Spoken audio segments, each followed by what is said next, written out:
예, 이제 마지막 시간을 시작하도록 하겠습니다. 이제 저걸 조금만 꺼주실 수 있나요? 예, 지금 너무 더워가지고 지금 물을 뿌려놨는데 날씨가 갑자기 추워지다 보니까 여러분들이 봄이 되면 또 충곤증도 많이 생길 거거든요. 건강 조심하시고 이제 다시 한번 요약 부분을 해드릴 겁니다. 송배전 공학 부분. 딱 보시면 첫 번째 송배전 계통의 구성입니다. 아까 것처럼 전력 계통이 어떻게 이루어져 있는지.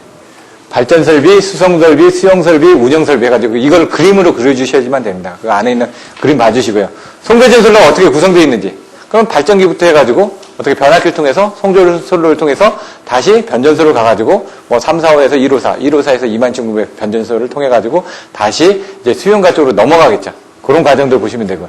송전 방식이 왜 아까 제가 에디슨하고 테슬라하고 싸운 얘기를 해줬죠. AC, DC 방식의 장단점을 가지고 싸웠었는데 나중에 결국 에디슨도 두 손을 들었습니다. 왜? 테슬라가 AC를 발명을 했고요. 그러니까 발명은 아닌데 걔가 주장을 많이 했고 에디슨은 DC를 주장을 했습니다. 근데 그때 당시에는 DC 전압을 변성을 하기가 힘든 겁니다. 그러다 보니까 DC가 더 안정되고 좋았지만 변성이 안 되다 보니까 써먹을 데가 없다는 얘기죠. 먼 거리를 보내더라도 힘들고 그러다 보니까 이런 직류 방식보다는 교류 방식들이 많이 사용됐고 그래서 우리가 지금 교류 방식을 많이 사용을 하고 있는 거죠. 근데 테슬라는 되게 똑똑했습니다. 제가 그 내용들 읽어보니까 레이더 있죠. 그것도 이제 테슬라가 만든 겁니다. 사실 우리가 알고 있는 것들 여러 가지.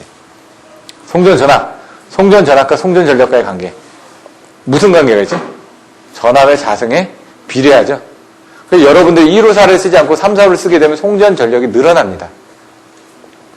345를 쓰지 않고 765를 쓰게 되면 송전 전력이 늘어납니다. 님비 현상 때문에 나딘마에 백 야드 해가지고 내 뒷마당에다 아무것도 두지 마라 해가지고 혐오시설 같은 거 짓지 못하게 하는 그런 부분 때문에 이런 송전선로를 못 지나가게 하는 겁니다. 그러다 보니까 송전선로를 건설할 수 있는 부분이 제한되게 되다 보니까 전압을 올려가지고 송전 전력을 하게 된다는 얘기죠. 물론 이런 것들도 보면은 우리나라 송전 전력 계통 제가 다 가지고 있습니다. 한전에 있는 전력연구원에 있는 옛날 자료를 해가지고 선전까지도 다 가지고 있습니다. 거리니 이런 임피던스 데이터도. 그런 것들은 다 대입이라고 되어 있더라고요. 네. 그런 것들도 있고, 그 다음에 계통 운영 정수 같은 것도 옛날 걸로 다 가지고 있고요. 근데 그런 것들은 이제 필요 없으시고, 나중에 이제 실무를 하다 보면 참고할 수 있는 그런 기준이 되겠죠. 아까 이게 여기하고 여기 부분 넘어갈 때 이런 부분이 있었고요. 표준전압, 공신전압, 기준전압 이런 부분에 대한 단계들. 일단 부분 이렇게 배우시게 됩니다. 지금도 이거 다 듣고 나서 집에 가서 한번 목차 한번 보시고 이런 내용이 어디 있는지 한 번씩 눈으로 보시라는 얘기입니다. 자꾸. 중요한 것만 지금 설명드리니까. 가공전선로의 개요.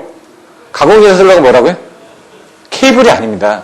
케이블을 하게 되면 어떻게 돼요? 나선에다 케이블을 덮으시면 절연은 잘 되겠죠. 무게가 올라가니까 이 무게가 비싸면 어떻게 돼요? 철탑이 더 튼튼해져야 되겠죠. 그러니까 철탑에 돈이 많이 들어가니까 얘는 절연선으로 쓰는 겁니다. 나선으로. 그러다 보니까 이제 수목이 접촉한다든가 하면 지락이 나겠죠. 절연이라든가 아니면 얘 부분에 대해서 서로 간에 어느 정도 절연거리를 띄워줘야 되겠죠. 절연이 안 됐으니까. 그러다 보면 얘 사이에서 비가 오거나 눈이 오거나 그러면 이쪽에 어떤 문제가 생기겠죠. 송전선이 흔들린다든가 진동이 일어날 수도 있고 아니면 갤러핑이라든가 서스판 진동이라든가 여러 가지 그런 부분들이 많이 생기겠죠. 얘가 눈이 쌓이면 어떻게 돼요? 착빙에 해가지고 고드름처럼 매달리겠죠. 비행기 날개처럼 돼가지고 올라갔다 내려갔다 할 수도 있을 거고요. 그런 부분이 있을 거고요. 그래서 그런 내용들이 여기서 뒤에 나옵니다, 여기. 이렇게. 근데 먼저 이제 전선의 종류가 어떻게 되는지. 여기 나오는 것좀 구조가 어떻게 되냐. 단선이냐, 연선이냐. 근데 여기서 자세히 따지셔야 되는 게 뭐라고요? 구조별로, 재질별, 그리고 조합별. 어떻게 나눠지냐. 먼저 중목차를 제대로 잡아주셔야죠. 구조는 뭐냐. 하나의 선이냐, 여러 개의 선이냐, 아니면 가운데가 빈 선이냐 해가지고 중공전선으로 나눠진다는 얘기입니다. 재질은 뭐냐. 경동선이냐, 알루미늄선이냐. 경동선은 뭐냐? 거기 이제 구리가 들어간 거냐? 구리도 얼마가 포함됐냐에서 경동선, 연동선으로 나눠지겠죠. 알루미늄은 가벼운 대신에 저항이 있기 때문에 도전율이 적습니다. 그러니까 전기를 보내줄 수 있는 저항 성분이 좀 크기 때문에 손실이 생긴다는 얘기입니다. 하지만 경동선은 약하죠. 구리 덩어리니까. 금처럼 생각하시면 되죠. 이게 약하니까 잘 끊어지고 있으니까 이제 합금을 쓰는 거죠. 그래서 합선 연선이 쓰는 거죠, 이제. 합금을 써가지고 안에다가 경동선을 같이 써가지고 이런 철선을 넣는다든가 아연 도금 철선을 넣는다든가 해가지고 ACSR 같은 걸 쓰는 거죠. 조합은 어떻게 했냐? 하나만 쓰느냐? 여러 개를 쓰느냐? 단도체는 하나죠. 복도체는 한 상인데 여러 개가 달려있는 거죠. 그럼 왜 복도체를 쓰냐? 복도체 장점 나온다고 그랬죠. 한상을 썼을 때보다 이걸 얕게 쓰면은 저항은 늘어나는 것처럼 보여지는데 얘가 복도체제면과 병렬로 연결되죠. 병렬로 연결되니까 저항 성분이 오히려 떨어집니다. 도체는 4개로 되어 있기 때문에 요 단면적은 줄기 때문에 저항이 늘어나는 것처럼 보이지만 4개 병렬로 연결되어 있기 때문에 저항 자체는 이 면적보다는 더 떨어진다는 얘기입니다. 저항이 떨어지면 어떻게 되죠? 뭔가 더 잘 흘러가겠죠? 잘 흘러가니까 손실이 없어지니까 효율이 더 높아지겠죠? 그리고 여기서 생기는 중간에 이제 표피 효과라든가 이런 것들 때문에 못 흐르는 그런 공간이 줄어드니까, 그리고 다른 쪽에 영향을 미치는 부분들이 줄어드니까 이제 그런 부분은 나중에 보시면 되고, 그래서 그 복도체에 들어가는 게 ACSR이나 스타샤라든가 TACSR 같은 합금 연선을 사용하게 된다는 얘기입니다. 전선은 허용질 약화시처럼 정상시냐 아니면 단락시냐, 상시냐 비상시냐 이런 식으로 이제 생각하시면 되죠. 안전전류라는 개념, 켈빈의 법칙은 이제 경제적인 부분이 들어가는 겁니다. 온도에 따른 부분. 전선의 2도는 떨어뜨리는 부분. 이렇게 떨어뜨리다 보면 어느 정도 이상이 되게 되면 얘가 무게가 하중에 있으니까 견디지 못할 거고, 너무 땅땅하게 당기면은 힘이 들어가겠죠. 그래서 그걸 적절하게 2도를 주는 부분이 있고, 전선의 진동과 도약 같은 게 이게 있으면 어떻게 되죠? 전선이 얘도 이제 바람이 분다든가 하면 흔들리겠죠. 그리고 전체적으로 얘가 줄이 고무줄이 이렇게 돼 있는데 이쪽에서 한번 흔들리면 이게 다 타고 오죠. 진동이. 그거를 보여주기 위해서 여러분들 이제 철탑 같은 데 보시면 이제 아머로드 같은, 스톡브리지라든가 그리고, 스페이스 댐퍼라든가, 베이트 댐퍼라든가, 여러 가지 토셔널 댐퍼 같은 것들이 달려 있습니다. 그건 어떤 거냐면 사진을 다 가지고 있는데요. 이런 것들을 할 때 제가 사진을 보여드립니다.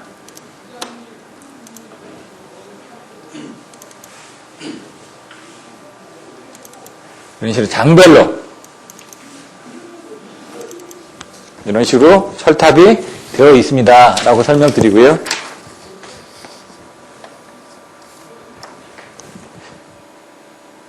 여기는 안 보이네.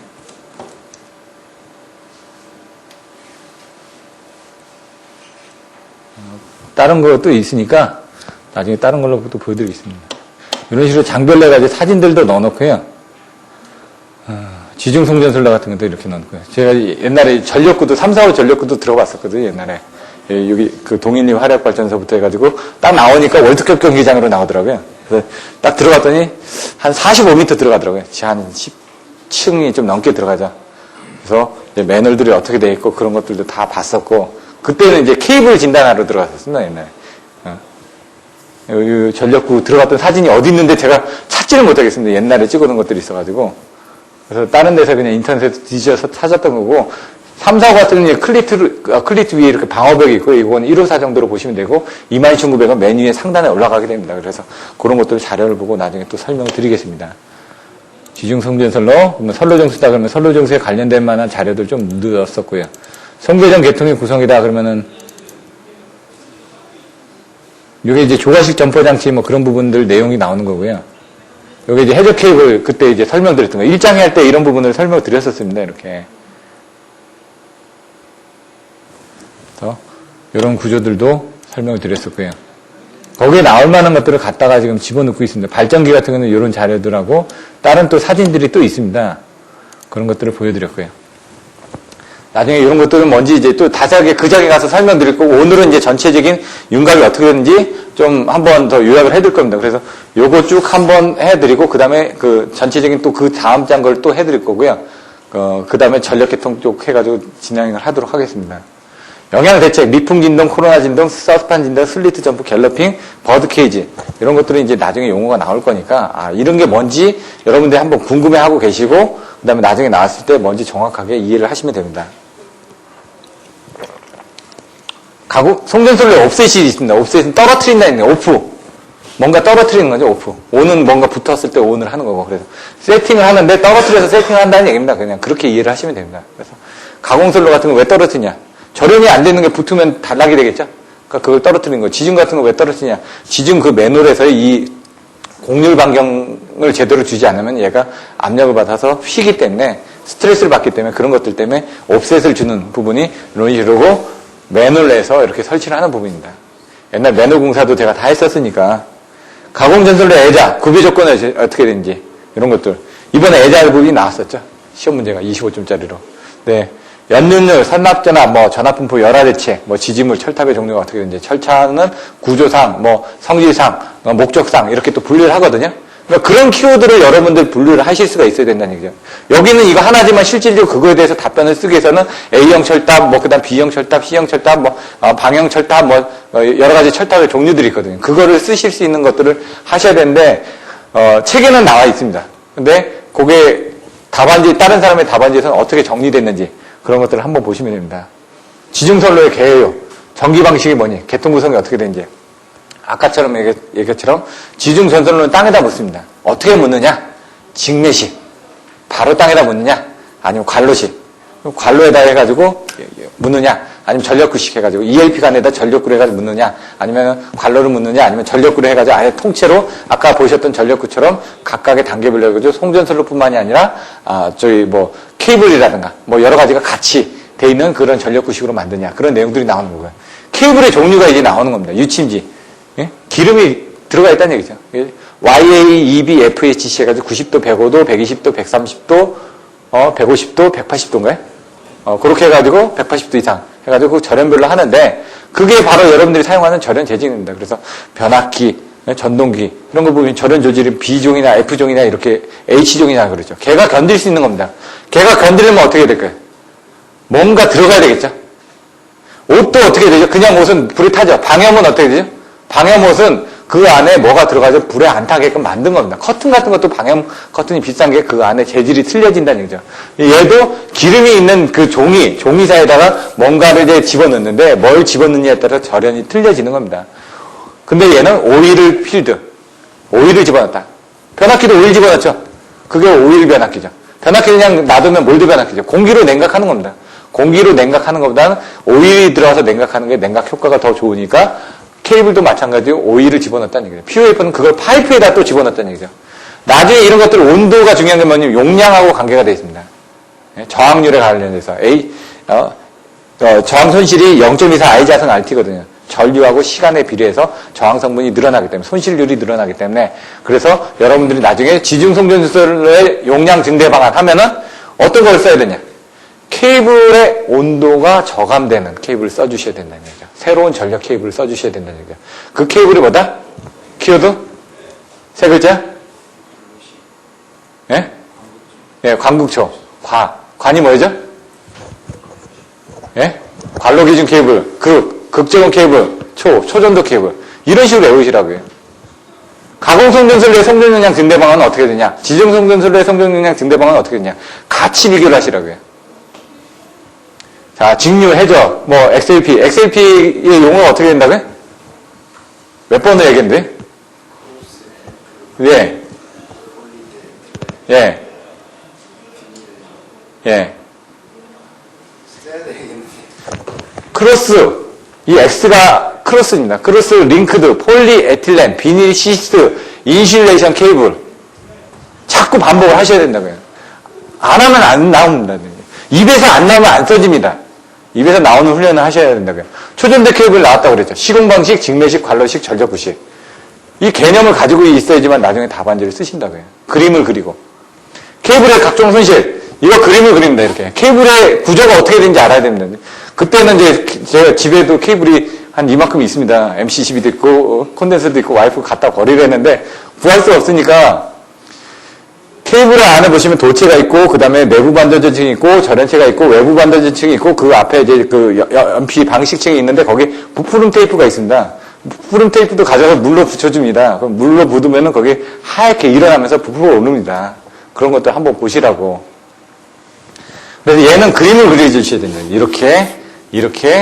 그러면 이 가운데 뭐가 있죠? 도체가 있죠? 도체에서 뭐가 발생하죠?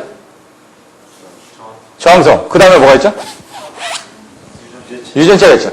그럼 유전체선이 생깁니다. 그 다음에 뭐가 있죠? 예, 시스. 방식층 있죠. 거기서 뭐가 발생하죠? 연피선이 발생하죠. 그런 식으로 그림을 가지고 같이 이해를 해주셔야 된다는 얘기예요. 뭐든지.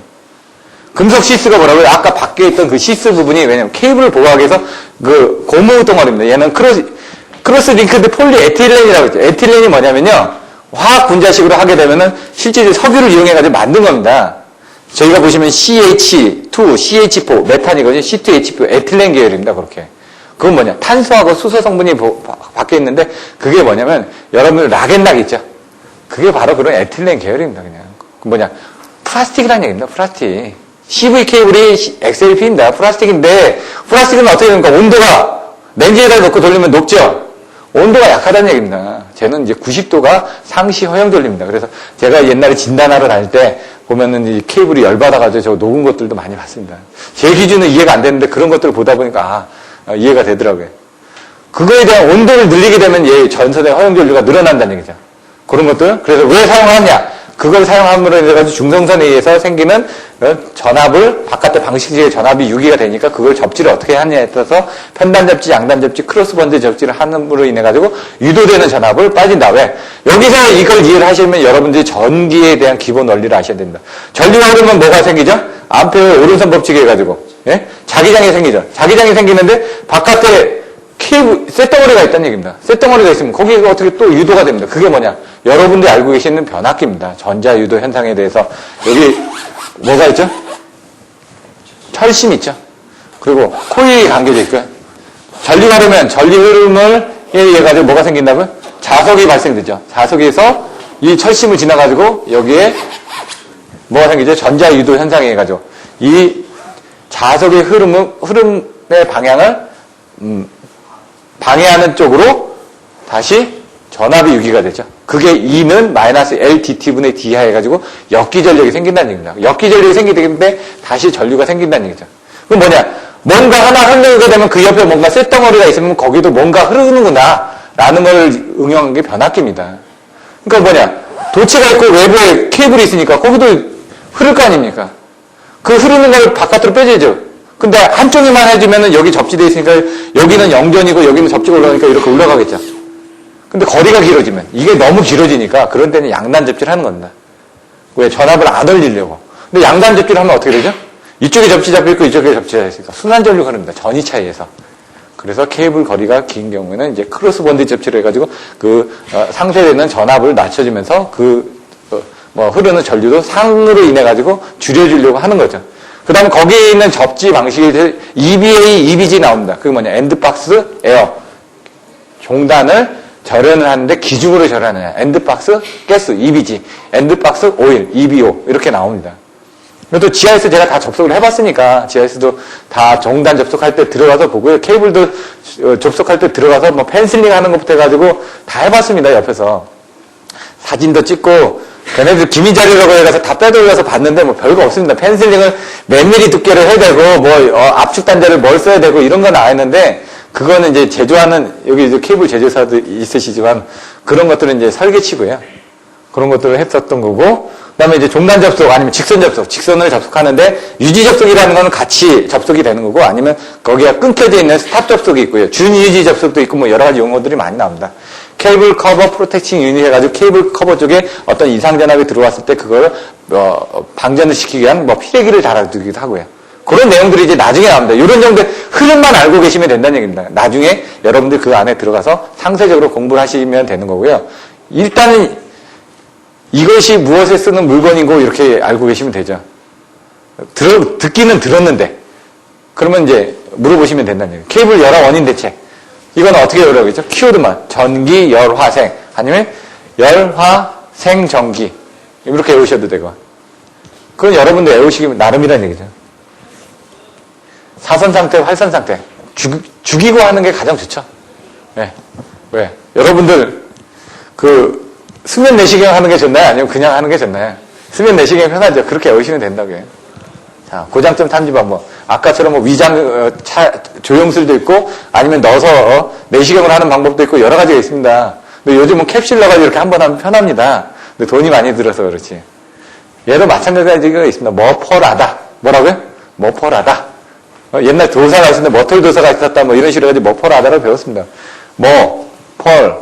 다 이렇게 어떤 얘기냐. 네? 그렇게 외우셔도 되고요. 지중설의 방식, 부식 이 부분도 나오고요. 이런 건 책에 나오니까 넘어가겠습니다. 선로정수와 코로나. 선로정수가 뭐라고요? RLCG. 자꾸 얘기하십시오. 쪽팔리는 게 아니라 자꾸 얘기를 하시라는 얘기입니다. 왜? 여기 들어갈까봐요? 여러분이 얘기하셔도 이 안에 목소리 잘 안 들립니다. 나중에 가서 보시면은. 근데 자기가 얘기해버릇 해야지 머릿속에 쪽팔리지 말고 얘기했을 때 틀리면은 아 이게 아니었구나 하고 자기가 생각하게 된다는 얘기입니다. 여기 틀렸다고 해서 누가 뭐라고 그럴 사람 없습니다. 전선의 종류, 굵기, 배치에 따라서 정해진데 R, L, C, G가 있다는 얘기입니다. 이렇게 그 R, C, G에 대한 내용이 나온 겁니다. R은 직류냐 고류냐에 따라서 저항 성분에 대한 부분이 틀려집니다.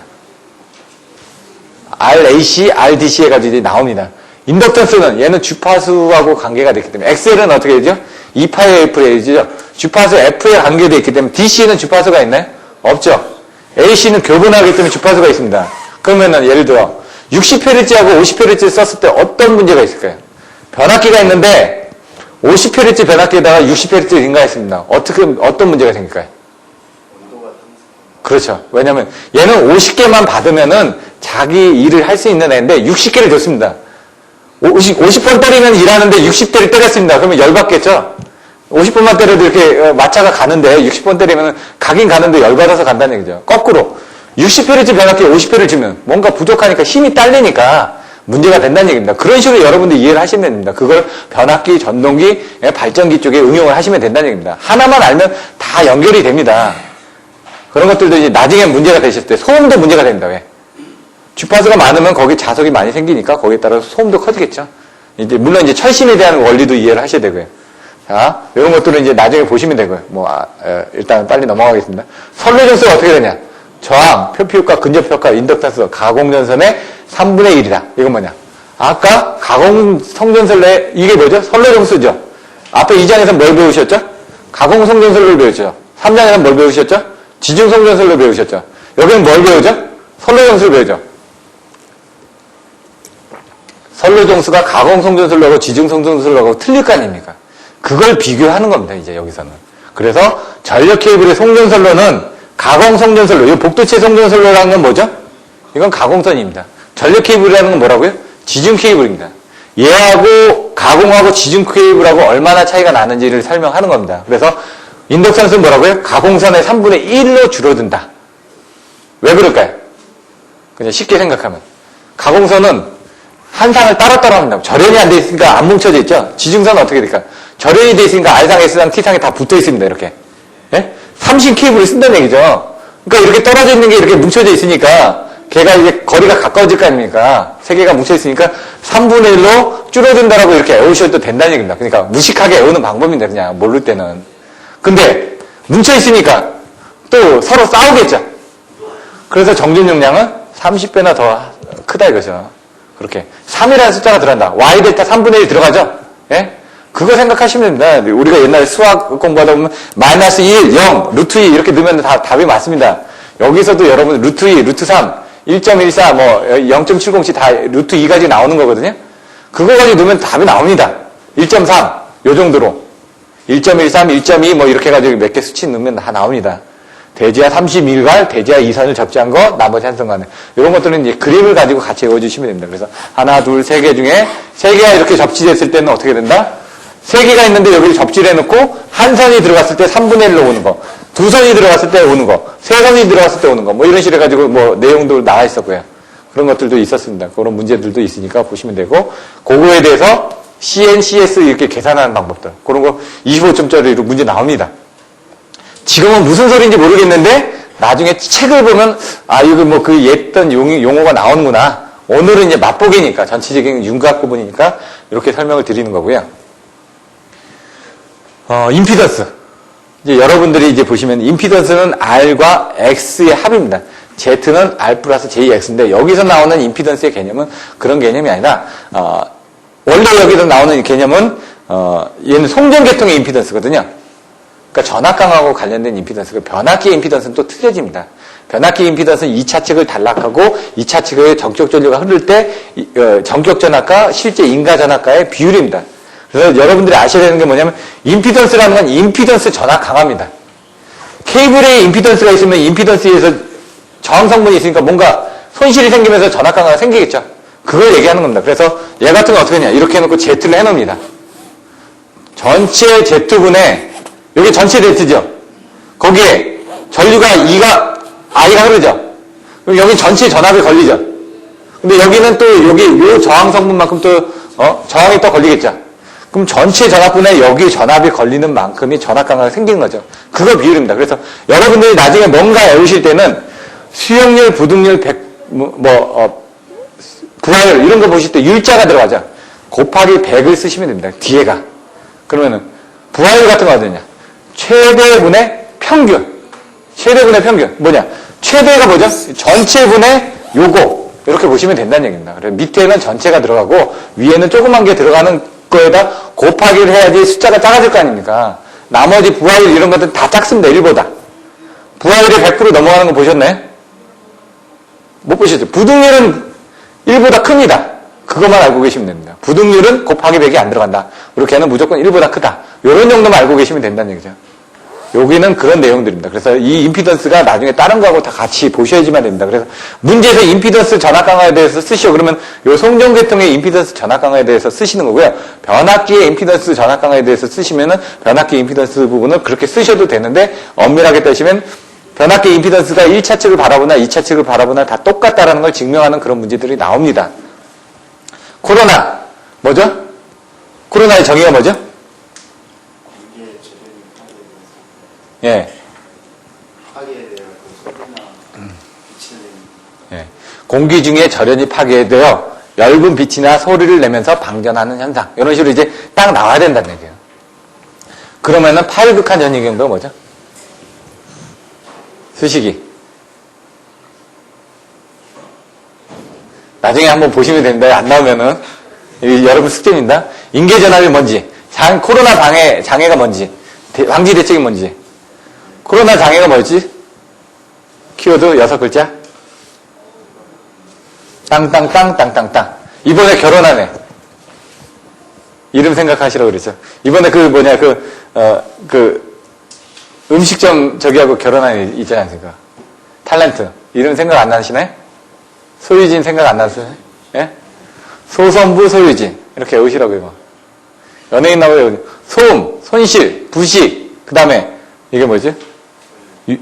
유도장애, 진동, 이런 식으로 외우시라고요. 그럼 대책은? 복표가 이하만, 복도체, 표면을 매끄럽게, 가공지선, 이격거리를 증기하고, 아킹홍은 뭘 쓰고, 반도체 의학을 쓰고, 이런 식으로 키워드를 가지고 바로바로 나올 수 있게끔. 뭐라고요? 요거는 이제 여러분들이 반드시 아셔야 되는 전체적인 중목차라고 그러면, 아까 대목차만 배우셨죠? 몇 장만 외우셨으면 그 다음에 하나씩 더 붙여가시는 겁니다. 붙여가셨으면 여기 나오면 거기 딸린 식구들이 나와야 된다고요. 거기까지는 제가 이렇게 해드리는데, 예? 그 다음은 여러분 몫이라는 거예요. 왜냐면 기본서에서 이런 게 이겁니다 하면은 안 나옵니다, 이게. 그래서 이거를 같이 나오는 훈련을 해주셔야지 기본서를 여러분들 거꾸로 보시면서 이게 뭐였지 하고 그 기본서에서 이렇게 찾아보시는데 기본서만 딱 얘기하면은 이런 부분으로 답안을 쓰시는 게 안 되기 때문에 제가 좀 거꾸로 왔다 갔다 하는 겁니다, 지금. 700점 정도가 되면은 700점짜리 시험 문제를 보다 보면 500점짜리 문제는 이렇게 맞힐 수가 있는데 900점짜리는 힘듭니다. 송전 특성. 송전 특성은 아까 표 보여드렸죠. 단거리, 중거리, 장거리, T형. 근데 얘는 집중정수, 분포정수. 이게 뭔지 나중에 배우실 거고요. 요거는 단거리다 보니까 그냥 그 벡터도로 그냥 그림을 그려주고 등가위로 벡터도가 나와야 된다는 얘기예요. 요것도 25점짜리로 나왔습니다. 단거리도 이거. 별거 아닌 게. 장거리는 조금 25점짜리 나오기 조금 힘듭니다. 왜냐면 계산하는 수식이 좀 길어서. 그래서 장거리는 잘 안 나왔고, 중거리 T형이나 파형은 25점짜리로 나왔습니다. 몇 번이나. 이거 계산하는 문제가 25점짜리로 나옵니다. 그러니까 앞에서부터 반드시 보셔야 되는 겁니다. 반드시 보셔야 되는데 시험 빈도는 좀 떨어지는데, 한 5장까지는, 여기 송전 특성까지는 좀 시험 빈도는 떨어지지만 이걸 이해 못하면 그 다음에는 아무것도 안 된다는 얘기입니다, 지금. 실제로 시험 빈도가 높은 건 6장부터 시험 빈도가 높은데, 그래서 이렇게 보시면 되고, 전파방정식, 사단전정수, 이런 것들을 이제 보시면 되고요. 요건 나중에 이상전압 쪽하고 이제 또 연결이 됩니다, 요 부분은. 사단전정수 A는 뭐고, B는 뭐고, C는 뭐고, D는 뭐고, 이걸 이제 또 설명을 드립니다. 애우는 방법 설명드리고요. T형하고 파형일 때 애우는 방법들. T형일 때 A가 뭐죠? D는? 그러면 B는? 1 플러스 4분의 예? 그럼 C는? 그러니까 지금 여기는 Z가 들어가고 예. Y 들어가는 예. 1 플러스 4분의 예. 그런 것들을 이제 그 동영상 보시면 제가 했던 부분을 나눠드리는데 이게 헷갈린다. 그래서 그림을 해가지고 같이 외우게끔. 나중에 또 설명드릴 거고요. 전력 원선도는 10년에 한 번씩 나오는데 한 5년 전쯤에 한 번 나왔었습니다. 원선도를 25점짜리로 묻는 부분보다는 10점짜리로 묻는 문제가 나올 수가 있습니다. 25점짜리는 한 번 나왔기 때문에. 왜냐면 이게 중요도가 떨어지기 때문에 25점짜리도 준비는 하셔야지만 됩니다. 왜냐면 이건 900점짜리 하는 사람들이 이제 한다고 보시면 되죠. 왜냐면 중요순에서 떨어지는 거를 여러분들이 지금부터 외우라고 얘기 못 합니다. 어느 정도 하고 나서 900점대가 뭐 950점대를 맞추기 위해서 더 하듯이 할 때 이런 걸 보신다고 보시면 됩니다. 이것도 이제 외우는 부분이 있습니다. 상최선, 역조, 뭐 이렇게 해가지고 외웁니다. 상차각, 최대 역률, 손실, 역률, 조상용량. 이렇게 상최선, 역조 해가지고 키워드를 가지고 외우라고 얘기를 합니다. 그러면 전력 원선도를 알 수 있는 사항 10점짜리로 문제로 나오면 여러분들이 답을 써주실 수가 있습니다. 잘 모르겠지만 나중에 시험장 가서 상최선, 역조만 생각나면 쓴다는 얘기입니다, 지금. 여러분들은 몰라도 됩니다. 답안지만 쓸 수 있으면 됩니다. 예? 그게 중요한 거거든요. 전압조정, 전력주류 계산. 요건 이제 전력계통공학의 3장의 전력주류 계산에서 나오는데 여기서도 또 나온다. 이런 식으로 매칭을 해야 된다는 얘기예요. 왜? 대제목 정도는 알고 있어야지 이게 여기도 있고 여기 있는 물건인데 아까 뭐 안정도 같은 것도 요걸 물어본 건지 요걸 물어본 건지 정확하게 알고 답변을 해 주셔야 된다는 얘기죠. 선로 충전에 의한 장애. 뭐라고요? 페란티 현상, 발전기 자기여자 현상, 단락비, 송전용량 결정 조건. 송전용량 계산법. 키워드 4글자 있죠? 고성상수, 고유부합법, 상차각에 의한 방법. 고성상수니까 송전용량 계산법, 상차각에 의한 방법, 스틸에 의한 실험시. 송전용량 증대 방안에 대해서 가공 지중설법으로 정리하는 방법들. 중성적 접지 방식이 나오고요. 여기 나왔던 아까 제가 뭐 어디 나온다고 그랬죠? 6장도 나오고 10장도 나온다고 그랬죠? 여기 변압기 단절은, 저감절은, 전절은, 균절은 나오는데 9장이네요. 죄송합니다. 9장 절연협조 부분에서 또 나옵니다. 9장이 이상전압이니까 10장은 보호계정이니까 9장 절연협조라고 나오는데 실제로 그 장의 이름은 이상전압이라는 얘기죠. 왜? 이상전압이 이렇게 튀다 보니까 뭔가 터져야 될 거 아닙니까? 그래서 피레기가 먼저 터지는 겁니다. 그래서 피레기를 달아가지고 피레기 터지라고 놔두는 겁니다. 그 다음에 아킹온이라든가 애자라든가 그런 것들이 먼저 터져나가고 기기는 맨 마지막에 터지라고 그런 것들을 약하게 만들어 놓은 겁니다. 피레기 터져서 그게 잘 터진 겁니다. 왜? 그게 안 터지면은 다른 게 터지니까. 그래서 약하게 하다 보면 열폭주 현상이라든가 그런 내용들이 나오고 피레기의 종류가 뭐가 나오는지 나오고 피레기 전격에 관련된 설명들이 나오는 거고요. 자, 그런 식으로 이해를 하시면 됩니다. 중성점의 잔리 형상. 아까처럼 잔류전압이 나온다고요. 왜? 정상 상태는 뭐라고요? 대지 정정 용량에 불균형하기 때문에 아까처럼 C 성분에 의해서 뭐가 생긴다고요? QV라고 했죠. QV 컨트롤. Q 성분이 불안하니까 C 성분이 불안하니까 전압이 생기더라. 근데 과도 상태에서는 어떻게 된다고요? 이 세 개가 과도라는 건 사고가 났을 때는 거죠. 그러니까 이걸 동시에 개폐를 해야 되는데 동시에 개폐를 하지 않았던 건 C 성분이 또 틀려졌다는 얘기죠. 그때는 단순사고가 일어나게 되면은 큰 영향을 미친다는 얘기죠. 평상시 때 대지 정정 용량 불균형은 어떤 에너지가 작은데 사고 상태에서는 그 에너지가 좀 더 커지기 때문에 이런 잔류 전압이 더 커질 수가 있다. 유도장애가 뭐라고요? 전선이 지나가면서 주변에 뭔가 영향을 미치는 거. 근데 DC는 영향이 없습니다. 왜? DC는 이렇게 가거든. AC는 이렇게 가거든요. 교본을 하기 때문에 이쪽으로도 갔다가 저쪽으로 갔다가 막 그냥 있는데 후 부는 거하고 이렇게 부는 거하고 어떤 게 더 영향이 좋을까요? 후 불면 이렇게만 가니까 영향이 작죠? 이렇게 양쪽으로 불면은 더 영향이 크겠죠?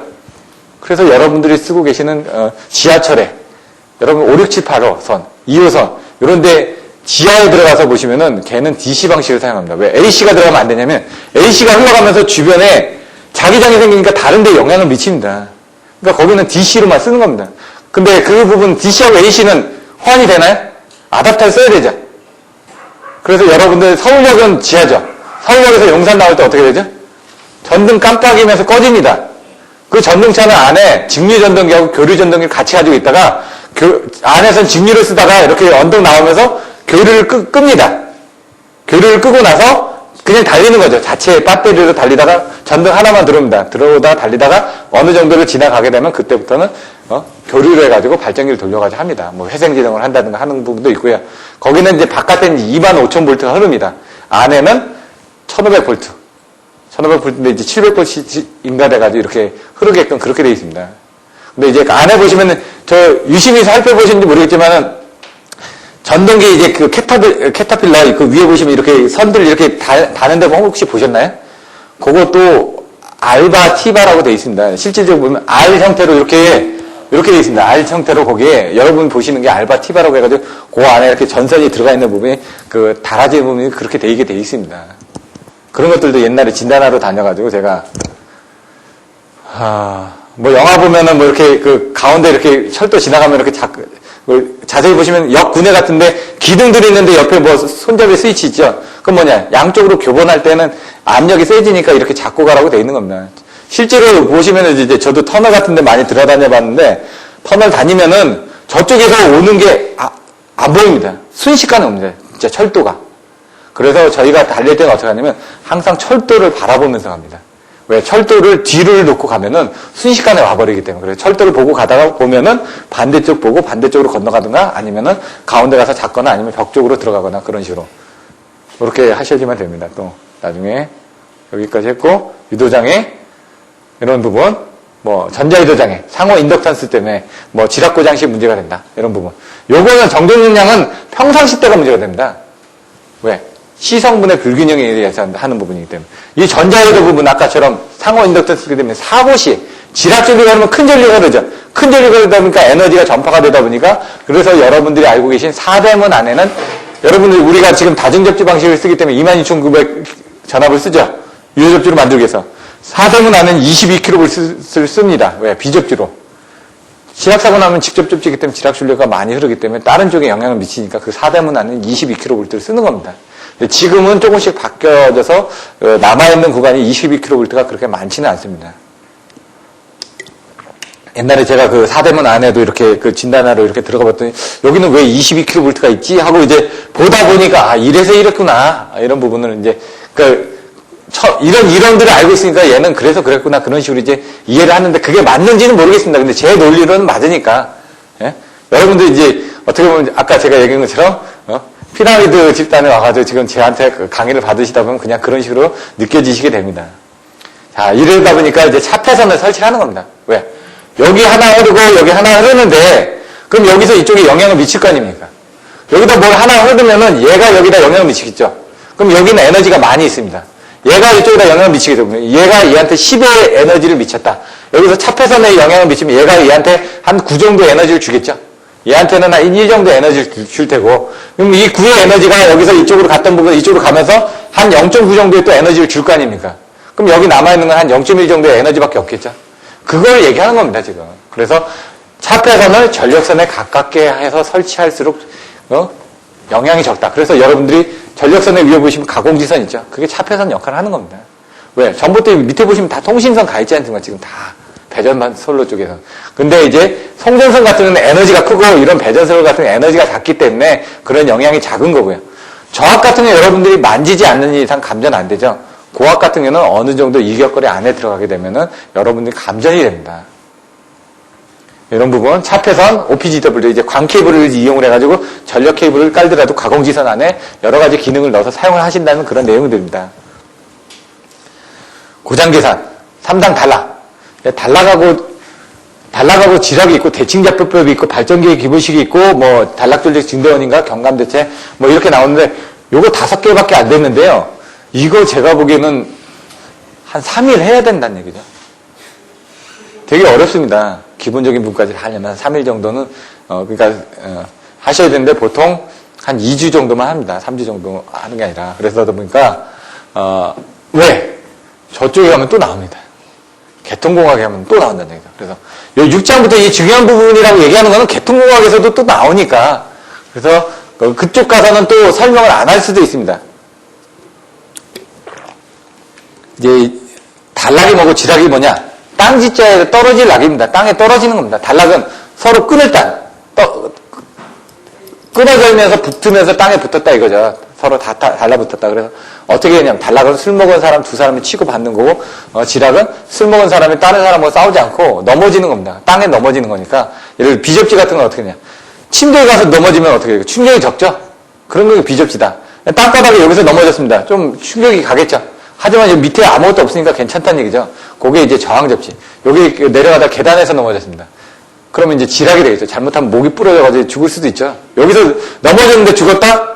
앞으로 넘어지면 괜찮습니다. 뒤로 넘어진 내진탕 때문에 다칠 수는 있겠죠. 코가 깨져도 머리는 괜찮겠죠? 그런 것들. 그런 것들 때문에 이제 틀려진다는 얘기죠. 이상달랑은 2사람이 치고받는 거고, 3상달랑은 3사람이 치고받으니까 3사람이 치고받는 게 더 영향이 크겠죠. 여기에는 이제 정상 임피던스, 역상 임피던스, 영상 임피던스 가지고 이런 대칭좌표법을 가지고 계산합니다. 3상달랑은 3상이 대칭이 되어 있기 때문에 수계산으로 계산할 수가 있습니다.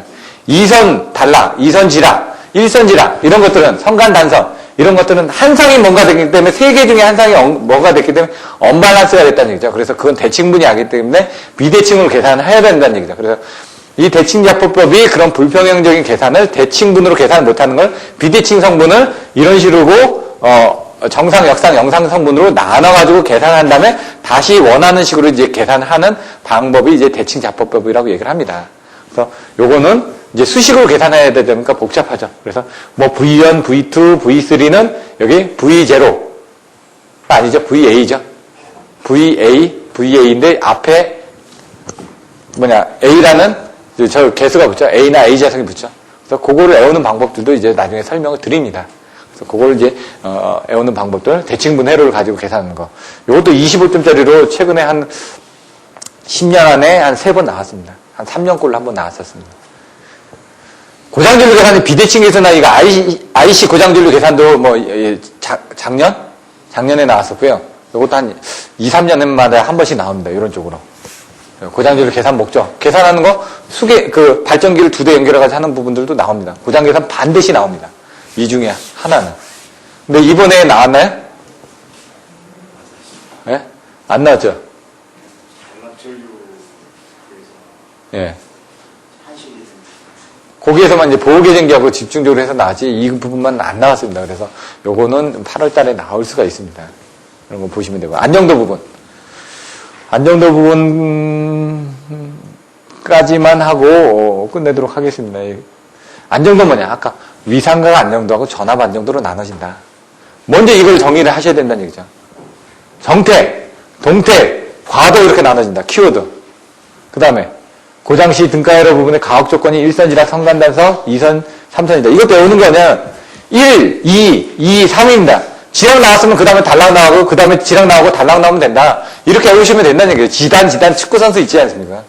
예? 축구선수 때가 이제 지단이 한 골 넣고 그 다음에 2골 넣고 3골 넣었다. 이렇게 외워주셔도 된다고요. 자기가 외우기 좋은 쪽으로 무조건 암기를 하시면 됩니다.